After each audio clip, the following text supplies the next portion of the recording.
Hi friends. இன்னைக்கு நம்ம ஒரு சிறுகதை பார்க்க போறோம். யாரை சேரும் இந்த பாவம்? எதற்கு ஓடுகிறோம் என்று தெரியாமல் அவசரகதியாய் ஓடும் இந்த ஹைடெக் யுகத்தில் தானும் தன் ஒருஜான் வயிற்றுக்காக ஓடும் உமையால் ஒரு பருவ பெண்.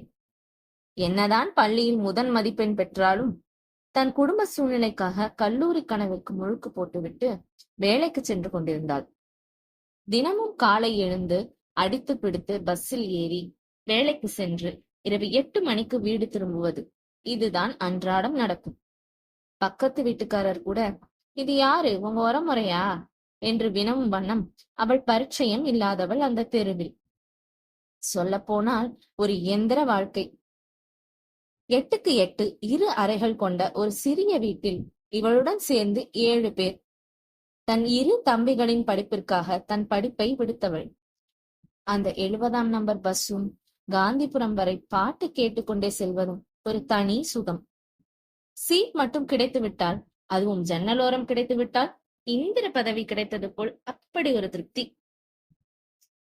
அன்று அப்படி சீட் கிடைத்து விட்டது. உள்ளூர பேரானந்தம். முல்லை நகர் நிறுத்தம் வரும்போது ஒரு பாட்டி தன் பக்கத்து இருக்கையில் வந்து அமர்ந்தார். அந்த பாட்டி இவளிடம், ஏங்கன்னு, இந்த பஸ் சிங்காநல்லூர் போகுமா என்றாள். இல்ல பாட்டி, இது காந்திபுரம் வரதான் போகும். நீங்க அங்க வேற பஸ் மாறி போங்க. சரி கண்ணு, எனக்கு ஒரு டிக்கெட் எடுத்து தரியா என்று 10 ரூபாயை நீட்டினாள். பாட்டி, இது ஏர் பஸ், 17 ரூபாய் ஆகும். அப்படியா கண்ணு என்று தன் சுருக்கு பையில் தேடினாள். ஓரிரு 1 ரூபாய் நாணயங்கள், ஒரு நைந்து போன 10 ரூபாய், உடன் ஒரே ஒரு 100 ரூபாய் வைத்திருந்தாள். பாட்டிமா, நீங்க எங்க போகணும்? ஈரோடு போகணும் சாமி. இந்த 100 ரூபாய் வச்சு போக முடியாது. யாரும் கூட வரலையா? இல்ல கண்ணு, இது பத்தாதா? அந்த பாட்டியிடம் பதில் இல்லை. கண்ணீர் பெருக்கெடுத்தது. ஏன் பாட்டி அழுகிறீங்க?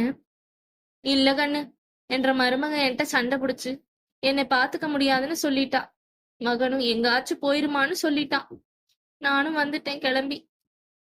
உமையாளுக்கு பாவமாக இருந்தது. சரி பாட்டி, ஈரோட்ல யார் இருக்கா? என் தம்பி இருக்காங்கன்னு. ஆனா அவன் வீட்டுல இருக்க முடியுமான்னு தெரியல. என் மகன் வீட்டுல, அவன் மகன் வீட்டுல ஒட்டிட்டு இருக்கான். அப்போ என்ன செய்வீங்க பாட்டி என்றாள். தெரியல சாமி என்று சொல்லி தேம்பி தேம்பி அழுதாள் அந்த மூதாட்டி. உமையாளுக்கு என்ன சொல்ல என்றே தெரியவில்லை. அந்த பாட்டியை தன்னுடன் அழைத்து செல்ல வேண்டுமென ஆசைப்பட்டாள். ஆனால் தன் 4000 ரூபாய் வருமானத்தில் 2 ரூமில் இந்த பாட்டியை எங்கே கூட்டிச் செல்வது என்று யோசித்தாள். மௌனமாய் தன் கைப்பைக்குள் காசு இருக்குமா என்று தேடினாள். தன் பஸ் டிக்கெட் எடுத்தது போக சில்லறையாய் 45 ரூபாய் கிடைத்தது. தன் மனதில், வரும்போது பஸ் காசு ஃப்ரெண்ட்ஸ் கிட்ட கடன் வாங்கிக்கலாம், இந்த பாட்டிக்கு கொடுத்துருவோம் என்று எண்ணி, இந்தாங்க பாட்டி, வாங்கிக்கங்க. டீ மறுத்தாள். கைகள் நடுங்கியது, கண்கள் கலங்கியது. வச்சுக்கோங்க பாட்டி, என்ன உங்க பேத்தி மாதிரி நினைச்சுக்கோங்க என்றாள். பாட்டி வாங்கி கொண்டு அவளின் கைகளை தன் தலைக்கு மேல் கொண்டு சென்று நன்றி சொன்னாள். உமையாளின் கண்கள் ஈரமாகியது. அப்போது பின்னால் இருந்த ஒரு ஆன்டியும் முன்னால் இருந்த ஒரு காலேஜ் பெண்ணும் ஆளுக்கு 100 ரூபாய் கொடுத்தார்கள். அனைத்தையும் கேட்டிருப்பார்கள் போல. பாட்டி விசும்பினாள். பாட்டி, சாப்பிட்டீங்களா என்று உமையாள் கேட்டாள். இல்ல கண்ணு, என்கிட்ட டிபன் இருக்கு, சாப்பிடுறீங்களா என்றாள். வேணா சாமி, நீ காசு கொடுத்ததே போதும் என்றாள். பஸ் காந்திபுரம் அடைந்தது. அந்த பாட்டியை சிங்காநல்லூர் பஸ்ஸில் ஏற்றிவிட்டாள். தன் ஆபீஸ் நோக்கி நடந்தாள். கால்கள் சென்றாலும் மனது அவளை கொன்று கொண்டு இருந்தது. தன் பெற்றோரை கவனிக்காமல் விட்டாலோ, அவர்களுக்கு ஏதும் செய்ய வேண்டிய காரியங்களை செய்யாமல் விட்டாலும் பிதிர் தோஷம் பிடிக்கும், அது தன் சந்ததிகளை முன்னேற விடாது என்று தன் தாய் கூறியது நினைவில் ஓடியது. எவ்வளவு எளிதாக இந்த பாட்டியை தெருவில் விட்டு விட்டார்கள் என்று நொந்து கொண்டாள். அவர்கள் மேல் வந்த கோபத்தை விட தன் மேல் அதிகம் கோபம் வந்தது.